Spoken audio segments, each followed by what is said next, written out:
Alright, so now we're going to go ahead and capture video for our Quick Scout software. You can pretty much use any kind of video capturing software as long as it'll capture in a DV AVI format.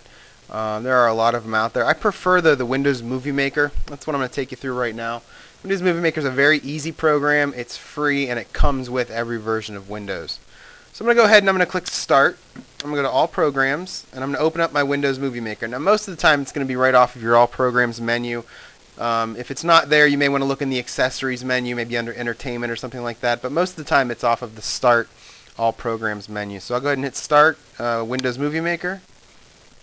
And when it opens up, as long as your digital device is hooked up correctly, I talked about it in the last section with the hardware requirements, you can go ahead and click right on Capture from Video Device. And it's going to ask you for a name and a location. So I can go ahead and type something like Us versus Them, 2009. It's also going to ask you where you want to save to.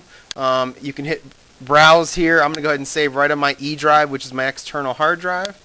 Hit OK, so it says E:\/ there. If your drive is an F or a G, select that hard drive. Go ahead and hit Next. The next step asks you the format that you want to use. This is a very important step. You want to make sure you choose DV AVI here. If you're using some other program to capture video, there is going to be a step somewhere where it's going to ask you the format you want to use. You want to make sure you choose DV AVI video. Go ahead and hit Next again. And we've got capture parts of the tape manually, which is something that you want to choose here. This allows you to push play and stop on your own if you're using a VCR or a DVD player or some kind of a camera that's not mini DV. Then you want to choose capture parts of the tape manually. If you are using a mini DV camera, you could select capture the entire tape automatically and continue on, and it will go ahead and hit play and record for you automatically. But most of the time I just do capture parts of the tape manually. It's a little bit easier that way. Go ahead and hit Next. And the last screen we get now is where we go in and actually start the capturing. So if I hit play on my VCR, and you'll see my VCR start playing there. When I'm ready, I can go ahead and hit record. So now I'm going to start capturing. Now I did start this a few seconds into this play, but you would obviously start it as your team was kicking off, or as the game was starting, whichever sport you're doing here. So we'll let this go through now. You would let this go through for 40 minutes, 60 minutes, however long your game happens to be.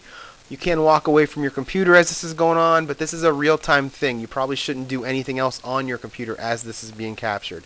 Most coaches will do something like this late at night, early in the morning, and then go off and do something else, have lunch, have breakfast, whatever, while the game's being captured.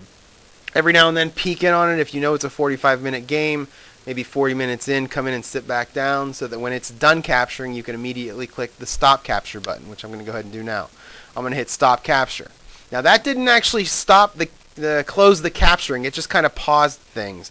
So if your cameraman accidentally recorded halftime and you don't want to include that in your video capture, you can just stop it, and then when you're ready you can hit start again, and it'll actually start capturing from that point. It'll cut out that little 10 seconds I just cut out. And when we're finished, the game is over, I'm going to go ahead and hit stop, and then I'm going to hit the finish button. It's going to go through now, it's going to import the file, it's going to show up in my collections. And there it is, so I can go ahead and click on it. If I want to watch it over here, I can. But really, you're done with Windows Movie Maker. All you really needed Windows Movie Maker to do was capture the video. So we go ahead and close Windows Movie Maker when we're done. And that's the end of the video capture.